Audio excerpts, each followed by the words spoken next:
ಅದು ಬಿಸಿ ಇದಿಲ್ವಾ ಅಂತ ಟೆಸ್ಟ್ ಮಾಡೋದು. ಇದು ನೋಡಿ ಫ್ರೆಂಡ್ಸ್, ಇಲ್ಲಿ ಗಿಡ ಪೂರ್ತಿ ಮೊಗ್ಗು ರಾಶಿ ಕಾಣಿಸ್ಬೋದು. ಇದೆಂಥ ಗಿಡ ಅಂತ ಗೊತ್ತುಂಟ ನಿಮಗೆ?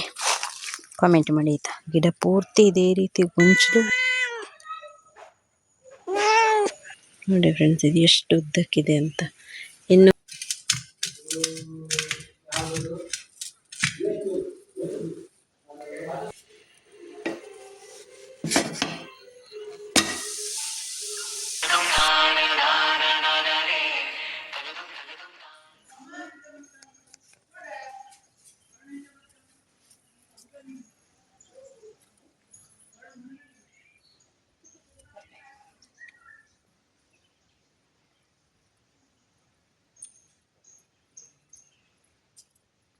ಹಾಯ್ ಫ್ರೆಂಡ್ಸ್, ಇವತ್ತು ಸಂಜೆಯಿಂದ ಬ್ಲಾಗ್ನ ಸ್ಟಾರ್ಟ್ ಮಾಡ್ತಾ ಇದ್ದೀನಿ.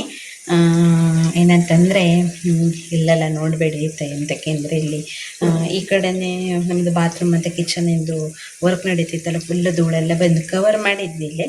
ಆದರೂ ಕೂಡ ಧೂಳೆಲ್ಲ ಬಂದು ಕೂತ್ಕೊಂಡು ಬಿಟ್ಟಿದೆ. ಅಲ್ಲೆಲ್ಲ ಕೆಲಸ ಮುಗಿದ ನಂತರ ಫುಲ್ ಡೀಪ್ ಕ್ಲೀನ್ ಆಗೋದಿದೆ. ಹಾಗಾಗಿ ಮತ್ತು ಪಾತ್ರೆ ಎಲ್ಲನೂ ಅಲ್ಲೇ ಇಲ್ಲೇ ಜೋಡಿಸ್ಕೊಂಡಿರೋದ್ರಿಂದ ಎಲ್ಲ ಚಲ್ಲಪಿಲ್ಲಿ ಆಗಿ ಒಂಥರ ಅಸ್ತವ್ಯಸ್ತ ಹಾಕ್ಕೊಂಡಿದೆ ಆಯಿತಾ. ಇವತ್ತು ಬೇರೆ ನಾವು ಸಂಜೆ ಅಂದರೆ ಮಧ್ಯಾಹ್ನ ತಂಬಳಿ ಊಟ ಮಾಡಿದ್ವಿ, ಜೀರಿಗೆ ತಂಬಳಿ ಊಟ ಮಾಡಿದ್ವಿ. ಹಾಗಾಗಿ ಈಗ ಸಂಜೆ ಟೈಮಲ್ಲಿ ಈಗ ಒಂದು 5 ಗಂಟೆ ಆಯಿತು ಬಂತು, ಸ್ವಲ್ಪ ಹಸುವಾಗ್ತಿದೆ. ಹಾಗಾಗಿ ಬಟಾಟೆ ಬಜ್ಜಿ ಮಾಡ್ತಾಯಿದ್ದೆ. ಚಂಪಾಷಷ್ಠಿ ಇತ್ತು ಫ್ರೆಂಡ್ಸ್. ಈಗಂತೂ ಚಂಪಾಷಷ್ಠಿ ಎಲ್ಲ ಜನರೆಲ್ಲ ಮಜಾ ಮಾಡ್ತಾ ಇರ್ಬೋದು. ನನಗಂತೂ ಈ ವರ್ಷ ಹೋಗ್ಲಿಕ್ಕೆ ಆಗಲೇ ಇಲ್ಲ, ಹಾಗೆ ಬೇಜಾರೇನಿಲ್ಲ. ಇದೇ ಥರ ಇನ್ನು ರಾಶಿ ಉತ್ಸವಗಳು, ಜಾತ್ರೆ ಎಲ್ಲ ಸಿಗುತ್ತೆ, ಅದಕ್ಕೆಲ್ಲ ನೋಡೋಣ. ಆದರೆ ಹೋಗುವ. ಈಗ ಬಜ್ಜಿ ಮಾಡ್ತಾ ಇದ್ದೆ. ಬಜ್ಜಿ ತಿನ್ನುವ ಆಯಿತಾ ಸಂಜೆ ಟೈಮಲ್ಲಿ. ಬಟಾಟೆ ಬಜ್ಜಿ ಯಾರಿಗೆಲ್ಲ ಇಷ್ಟ ಅಂತ ಕಮೆಂಟ್ ಮಾಡಿ.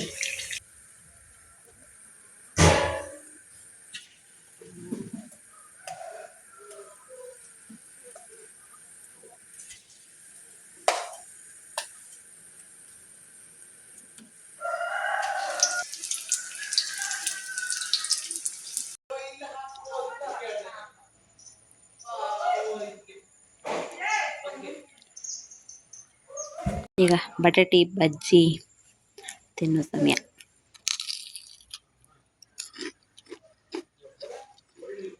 ಒಳ್ಳೆ ಕ್ರಿಸ್ಪಿಯಾಗಿದೆ.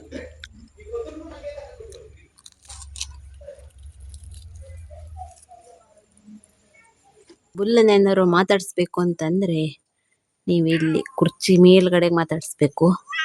ಹಾಗೆ ಬುಲ್ಲನ ಹತ್ರ ಕೇಳಿ, ನಿನ್ನ ಫೇವ್ರೇಟ್ ತರಕಾರಿ ಯಾವುದು ಅಂತ. ಬೆಕ್ಕುಗಳು ಕೂಡ ವೆಜಿಟೇರಿಯನ್ಸ್ ಇರ್ತವೆ ಗೊತ್ತಾದರೆ. ನಮ್ಮನೆ ಬುಲ್ಲನಿಗೆ ತರಕಾರಿಯಲ್ಲಿ ಒಂದು ಐಟಮ್ ತುಂಬ ಇಷ್ಟ. ಈಗ ಕೊಡ್ತೇನೆ ನೋಡಿ, ಅದೇ ಅವನ ಫೇವ್ರೇಟ್ ತರಕಾರಿ. ನೋಡಿ ಅವನಿಗೆ ಎಷ್ಟು ಸೌಕರ್ಯ ತನಕ ಬಂದಿದೆ ಅಂತ. ಕುರ್ಚಿ ಮೇಲೆ ಅವನಿಗೆ ಊಟ ತಿಂಡಿ ಕೊಡಬೇಕು, ಹಂಗಾಗದ ಅವನ ಪರಿಸ್ಥಿತಿ. ಬಿಸಿ ಇಲ್ಲ, ತಿನ್ನು. ನಿನ್ನ ಬಾಯಿ ಏನು ಸುಟ್ಟೋಗೋದಿಲ್ಲ, ತಿನ್ನು.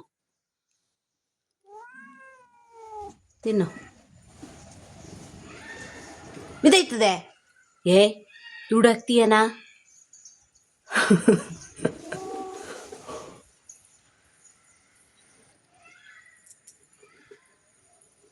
ಅದು ಬಿಸಿ ಇದಿಲ್ವಾ ಅಂತ ಟೆಸ್ಟ್ ಮಾಡೋದು.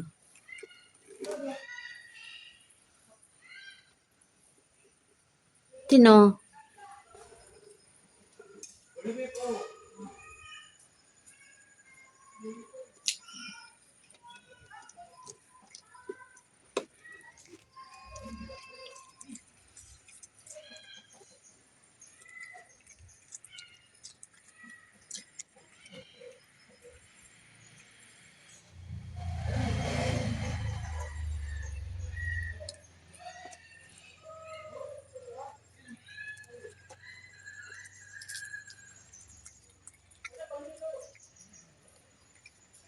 ಬುಲ್ಲ ಸೂಪರ್ ಅದೇ ಮೇಡ,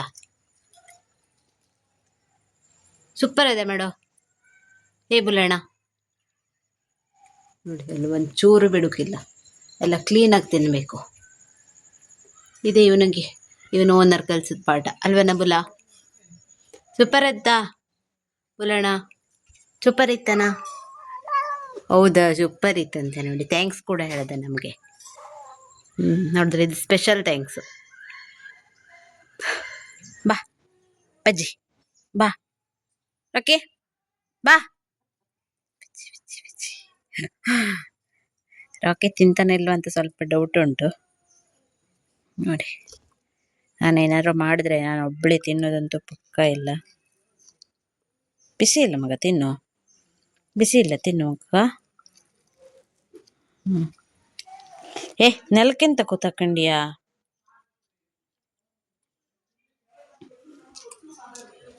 ಎಸ್ ಗುಡ್, ತಿಂತ.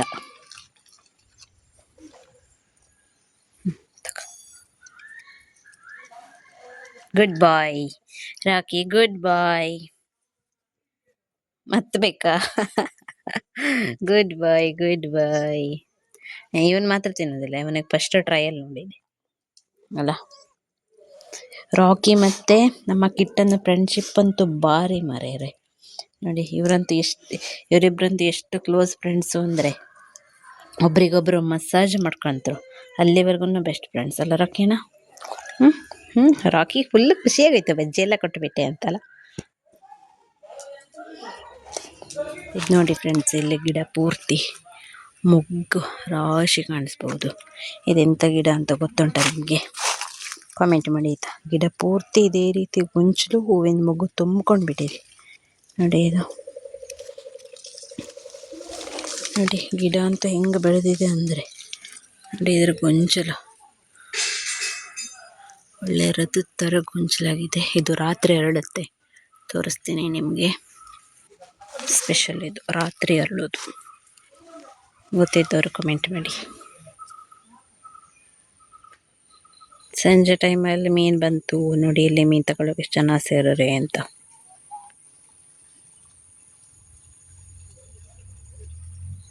ನಮ್ಮನೆ ಬೆಕ್ಕುಗಳು ಹೋಗರೆ ನೋಡಿ ಅಲ್ಲಿ.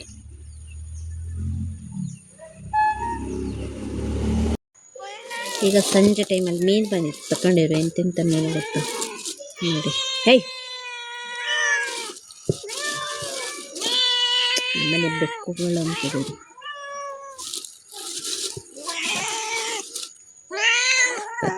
ರಾಕಿ ಬಾಯಿ ನೋಡಿ. ಇಡೀ ಕ್ಯಾಮ್ರಾನೇ ಎಲ್ಲ ಮುಚ್ಕೊಂಡ್ಬಿಟ್ಟಲ್ಲ ಬೆಕ್ಕು. ಮೊಬೈಲ್ ದೊಡ್ಡಾಗ್ತದೆ ಇಲ್ಲ ಬೆಕ್ಕುಗಳು.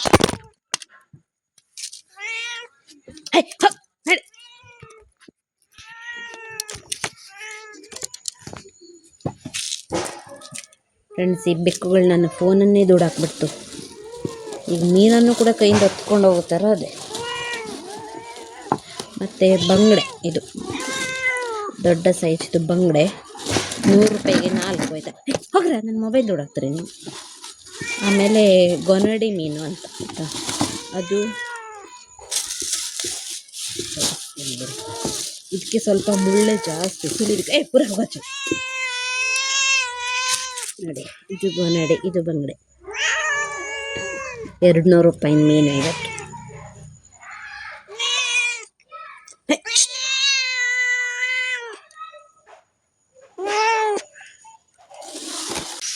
Hi friends, good morning. ನಿನ್ನೆ ವ್ಲಾಗ್ನ ಇವತ್ತು ಮತ್ತೆ ಕಂಟಿನ್ಯೂ ಮಾಡ್ತಾ ಇದ್ದೀನಿ. ನಿನ್ನೆ ನನ್ನ ಫೋನನ್ನು ಫಸ್ಟ್ ಟೈಮ್ ನಮ್ಮ ವೀರಣ್ಣ ದುಡಿಸ್ಬಿಟ್ಟಿದ್ದಾನೆ. ಸೊ ಹೊಸ ಫೋನ್ ತಗೊಂಡ್ಮೇಲೆ ನಾನು ಒಂದು ಸರಿನೂ ಕೂಡ ಎಲ್ಲೂ ದುಡಿಸಿದ್ದಂತೇಲಾಗಿತ್ತು. ಸಣ್ಣಕ್ಕೆ ಈ ಸ್ಕ್ರೀನ್ ಗಾರ್ಡ್ ಉಂಟಲ್ಲ, ಸಣ್ಣಕ್ಕೆ ಈ ಥರ ಲೈನ್ಸ್ ಬಿದ್ದಿರೋ ಥರ ಆಗಿದೆ. ನನ್ನ ಫೋನನ್ನು ಎಷ್ಟು ಜೋಪಾನವಾಗಿ ಇಟ್ಕೊಳ್ತಾ ಇದ್ದೀನಿ ಅಂತಂದರೆ, ಈ ಹೊಸ ಫೋನನ್ನು ಯೂಸ್ ಮಾಡೋ ಟೈಮಲ್ಲಂತೂ ಕೈಯೆಲ್ಲ ಒರೆಸ್ಕೊಂಡು ಅಷ್ಟು ಚೆಂದ ಮಾಡಿ ಮುಟ್ಟೋದು. ಆಮೇಲೆ ಯೂಸ್ ಮಾಡ್ದಾಗಿರುವಂಥ ಟೈಮಲ್ಲೆಲ್ಲ ಒಂದು ಪ್ಲಾಸ್ಟಿಕ್ ಕವರೆಲ್ಲ ಹಾಕಿ ಸೇಫಾಗಿ ಇಡೋದು. ಈ ಥರ ಎಷ್ಟು ಚೆಂದ ಮಾಡಿ ನೋಡ್ಕೊಳ್ತಾ ಇದ್ದೆ. ನಿನ್ನೆ ಮೀನಿಂದು ವಿಡಿಯೋ ಮಾಡ್ತಾ ಇರುವಾಗ ನಮ್ಮ ಬೀರಣ್ಣ ಬಂದು ದುಡಿಸ್ಬಿಟ್ಟು, ಅದು ನಾನು ಟ್ರೈಪಾಡ್ ಕೂಡ ಹಳಗಿದೆಯಲ್ಲ, ನಂದು ಇದು ಫೋನ್ ಹೋಲ್ಡ್ರ್ ಇರುತ್ತೆ ನೋಡಿ, ಅದ್ರ ಮೇಲೆ ಇಟ್ಕೊಂಡು ವಿಡಿಯೋ ಮಾಡ್ತಾ ಇದ್ದೆ ಎಮರ್ಜೆನ್ಸಿಗಂತ. ನಂದು ಆರ್ಡ್ರ್ ಬಂದು ಡೆಲಿವರ್ಡ್ ಆಗಿದೆ, ಆದರೆ ನನಗೇನೆ ಹೋಗಿ ತಗೊಳ್ಳಿ ಬರಲಿಕ್ಕೆ ಪುರ್ಸೊತ್ತಾಗಲಿಲ್ಲ. ಅಂದರೆ ನಮ್ಮೂರಿಗೆ ಬರೋದಿಲ್ಲ, ಹೊನ್ನಾವರದಲ್ಲಿ ನನ್ನ ಪರಿಚಯದವರ ಒಂದು ಆಫೀಸಲ್ಲಿ ಆರ್ಡ್ರ್ ಮಾಡಿರ್ತೀನಿ, ಅಲ್ಲಿಗೆ ಬಂದು ಆಗಿದೆ. ಸೊ ಡೆಲಿವರ್ಡ್ ಆಗಿದೆ. ಇನ್ನು ಅಣ್ಣ ಯಾರು ಈಗ 1 ಅವರ್ಗೆ ಹೋದವಾಗ ತರಿಸ್ಕೊಳ್ಬೇಕು. ಹಾಗೆ ಇವತ್ತಿನ ದಿನ ಹೇಗೆ ಕಳೀತೆ ಅಂತ ನೋಡೋಣ. ಇವತ್ತಿನ ದಿನ ಹೊಸ ಹೊಸ ರೆಸಿಪೀಸ್ಗಳನ್ನೆಲ್ಲ ಟ್ರೈ ಮಾಡುವ ಅಂತ ಇದ್ದೀನಿ. ಹಾಗೆ ಶೇರ್ ಮಾಡೋಣ. Let's go. ಇವರಿಬ್ಬರದ್ದು ಜಗಳಲ್ಲ.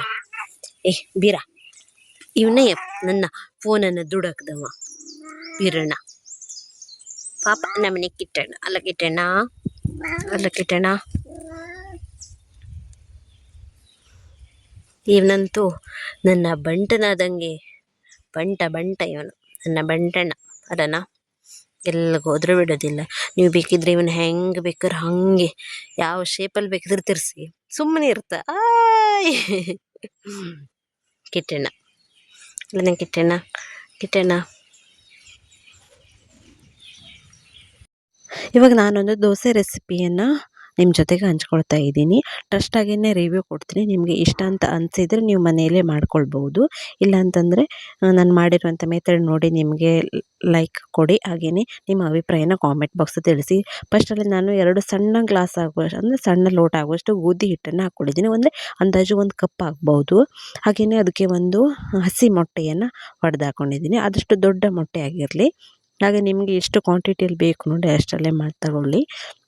ಈಗ ಇದಕ್ಕೆ ನಾನು ಸ್ವಲ್ಪ ಸೋಡಾ ಮತ್ತು ರುಚಿಗೆ ತಕ್ಕಷ್ಟು ಉಪ್ಪನ್ನು ಹಾಕಿ ಮತ್ತು ಅದಕ್ಕೆ ಸ್ವಲ್ಪ ನೀರನ್ನು ಹಾಕಿ ಚೆನ್ನಾಗಿ ಕರಡು ಒಂದು 4 ರಿಂದ 5 ಗಂಟೆ ಹಾಗೆಯೇ ಇಡ್ತಾ ಇದ್ದೀನಿ.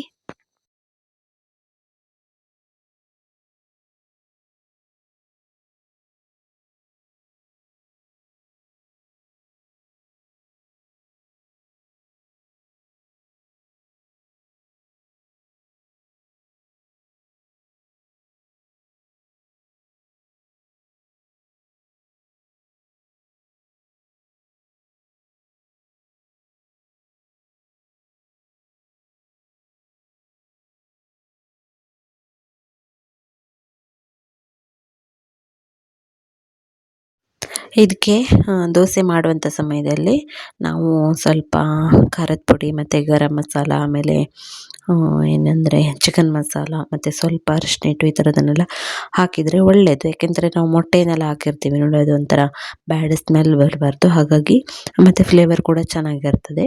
ಸೊ ಈ ಥರ ದೋಸೆ ಮಾಡೋ ಟೈಮಲ್ಲಿ ಹಾಕ್ಕೊಂಡು ದಪ್ಪಗೇ ಹಿಟ್ಟನ್ನು ಈ ರೀತಿ ಹೊಯ್ಬೇಕು. ಮತ್ತು ದೋಸೆ ಮೇಲ್ಗಡೆಗೆ ತಿಕ್ಕಬಾರ್ದು. ಜಸ್ಟ್ ಈ ಥರ 1 ಸೌಟ್ ಆಗುವಷ್ಟು ಹಿಟ್ಟನ್ನು ತವ ಮೇಲೆ ಹಾಕಿ ಮುಚ್ಚಬೇಕು. ಇದನ್ನು ಮಣ್ಣಿನ ಹಂಚಲ್ಲೂ ಕೂಡ ಮಾಡ್ಬೋದು, ಚೆನ್ನಾಗಿರುತ್ತೆ. ಸೊ ನನಗಂತೂ ತುಂಬ ಇಷ್ಟ ಆಯಿತು ಈ ದೋಸೆ ರೆಸಿಪಿ. ಅಂದರೆ ಅಷ್ಟೊಂದು ಕ್ರಿಸ್ಪಿ ಆಗಿರೋದಿಲ್ಲ, ಸ್ಮೂತಾಗಿರುತ್ತೆ. ಅಂದರೆ ಗೋಧಿ ಹಿಟ್ಟಿಂದ ಮಾಡಿರೋದು ನೋಡಿ. ಮತ್ತು ತೆಳುವಾಗಿ ಮಾಡೋದಿಲ್ಲ. ತೆಳುವಾಗಿ ಮಾಡಿದ್ರೆ ಕ್ರಿಸ್ಪಿಗೆ ಕೂಡ ಬರ್ಬೋದು. ನಾನು ಟ್ರೈ ಮಾಡಿಲ್ಲ ಆ ರೀತಿ. ನೀವು ಬೇಕಿದ್ರೆ ಮಾಡಿ ನೋಡಿ. ಹಾಗೆಯೇ ಎಲ್ರಿಗೂ ಕೂಡ ಇಷ್ಟ ಆಗ್ತದೆ ಅಂತ ನಾನಂತೂ ಹೇಳಲಾರೆ. ಯಾಕೆಂದರೆ ಗೋಧಿ ಹಿಟ್ಟಿಂದ ಮಾಡ್ತೀವಿ, ತುಂಬ ಸ್ಮೂತಾಗಿರುತ್ತೆ. ಮತ್ತು ಇದು ಮೀನು ಸಾರಿನ ಜೊತೆ ಮತ್ತು ಚಿಕನ್ ಸಾರಿನ ಜೊತೆ ಎಲ್ಲ ತುಂಬಾ ರುಚಿಯಾಗಿರುತ್ತೆ. ನಾನಂತೂ ಮೀನು ಸಾರಿನ ಜೊತೆಗೆ ಒಂದು 2-3 ದೋಸೆಯನ್ನು ತಿಂದುಬಿಟ್ಟಿದ್ದೀನಿ. ಅಷ್ಟು ಇಷ್ಟ ಆಯಿತು ನನಗೆ. ಸೊ ಚೆನ್ನಾಗಿ ಇದೆಯೋ ಇಲ್ವೋ ಅನ್ನೋದನ್ನು ಟ್ರಸ್ಟಾಗಿ ಹೇಳಿದ್ದೀನಿ. ಇನ್ನು ಮುಂದೆ ನಿಮ್ಗೆ ಇಷ್ಟ ಚಟ್ನಿ ಪುಡಿ ತಗೊಂಡಿದ್ದೀನಿ ದೋಸೆ ಜೊತೆ ತಿನ್ನುವಂತೇಳಿ. ಆದರೆ ಚಟ್ನಿ ಪುಡಿ ಜೊತೆ ಅಷ್ಟೊಂದು ಚೆನ್ನಾಗಿರಲಿಲ್ಲ. ಮೀನು ಸಾರಿನ ಜೊತೆ ಅಂತೂ ತುಂಬಾ ಅದ್ಭುತವಾಗಿತ್ತು.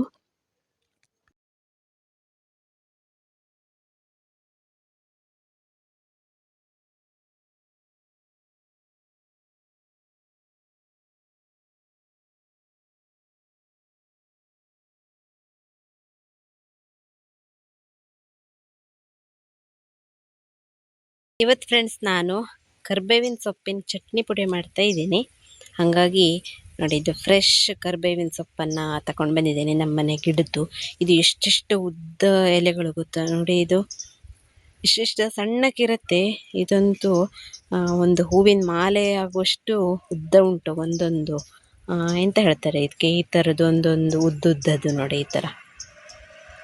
ಕರ್ಬೇವಿನ ಸೊಪ್ಪಿನ ಚಟ್ನಿ ಪುಡಿ ಯಾರಿಗೆಲ್ಲ ಇಷ್ಟ ಆಗ್ತದೆ ಅಂತ ಕಮೆಂಟ್ ಮಾಡಿ ಆಯಿತಾ. ನನಗಂತೂ ಚಟ್ನಿ ಪುಡಿಗಳೆಲ್ಲ ಅಂದರೆ ತುಂಬ ಇಷ್ಟ. ಇತ್ತೀಚೆಗಂತೂ ನಮ್ಮ ಮನೇಲಿ ಮಾಡ್ದೇ ತುಂಬ ದಿನ ಆಗಿಬಿಟ್ಟಿದೆ. ಹಾಗಾಗಿ ಟ್ರೈ ಮಾಡೋಣ ಅಂತ ಅಂದ್ಬಿಟ್ಟು ಮಾಡ್ಕೊಳ್ತಾ ಇದ್ದೀನಿ. ಇದೊಂದು ವಾರ 15 ದಿವಸ ಹೀಗೆಲ್ಲ ಇಟ್ಕೊಳ್ಬೋದು. ಸರಿಯಾಗಿ ಎಲ್ಲ ಡೀಪ್ ಫ್ರೈ ಮಾಡಿ ಎಲ್ಲ ಮಾಡಿದರೆ. ಸೊ ನಾನು ಹೇಗೆ ಮಾಡ್ತೀನಿ ಅನ್ನೋದನ್ನು ಸಿಂಪಲ್ಲಾಗಿ ತೋರಿಸ್ತೇನೆ. ಬನ್ನಿ ಕ್ವಿಕ್ಕಾಗಿ ಮಾಡೋಣ ಈ ರೆಸಿಪಿಯನ್ನು. ನೋಡಿ, ಇದರದ್ದು ಈ ಥರದ್ದು ಒಂದನ್ನು ತೆಗಿತೀನಿ. ಇದು ಎಷ್ಟು ಉದ್ದಕ್ಕಿದೆ ಅಂತ ನೋಡಿ. ನಿಮ್ಮ ಮನೇಲಿ ಏನಾದರೂ ಕರ್ಬೇವಿನ ಸೊಪ್ಪು ಈ ಥರ ಉದ್ದಕ್ಕೆ ಬೆಳೆಯುತ್ತಂತ ನೋಡಿ. ಇದನ್ನು ನಿಮಗೆ ನನ್ನ ಕೈಯ ಸೈಜಲ್ಲಿ ಇಟ್ಟು ತೋರಿಸ್ತೇನೆ ನೋಡಿ. ಇಲ್ಲಿ ಈ ಥರ ಇಟ್ಟಿದ್ದೀನಿ ಅಂತ ನೋಡಿ ಫ್ರೆಂಡ್ಸ್. ಇದು ಎಷ್ಟು ಉದ್ದಕ್ಕಿದೆ ಅಂತ. ಇನ್ನು ಕೈಯಿಂದ ಹೊರಗಡೆ ಹೋಗ್ತದೆ ನೋಡಿ, ಅಷ್ಟು ಉದ್ದ ಉದ್ದವಾಗಿರೋದು 1 2 3 4 5 6 7 8 9 10 11 ಎಲೆಗಳಿವೆ ಒಂದೊಂದು ಸೈಡಲ್ಲಿ ನೋಡಿ. 12 ಎಲೆಗಳಿರುವಂಥದ್ದು. ಟೋಟಲ್ 25 ಎಲೆ ಇದೆ ಇದರಲ್ಲಿ, ಒಂದರಲ್ಲೇನೆ 25 ಎಲೆಗಳಿರುವಂಥ ಒಂದು ಈ ಥರದ್ದು ನೋಡಿ. ಇದು ನಿಮ್ಮನೇಲಿ ಎಷ್ಟು ದೊಡ್ಡಾಗಿದ್ರೆ ಕಮೆಂಟ್ ಮಾಡಿ ಆಯಿತಾ. ಸೊಪ್ಪನ್ನೆಲ್ಲ ತೊಳೆದು ಈ ರೀತಿ ಬಿಡಿಸಿ ಒಂದು ಪಾತ್ರೆಯಲ್ಲಿ ಹಾಕಿ ರೋಸ್ಟ್ ಮಾಡ್ಕೊತಾ ಇದ್ದೀನಿ. ಬಿಸಿಲಲ್ಲಿ ಕೂಡ ಒಣಗಿಸ್ಬೋದು, ನಾನು ಹೀಗೆ ಬೇಗ ಮಾಡ್ಬೋದು ಅಂತ ಹೇಳಿ ಈ ಥರ ಗ್ಯಾಸಲ್ಲೇ ಫ್ರೈ ಮಾಡ್ಕೊಳ್ತಾ ಇದ್ದೆ.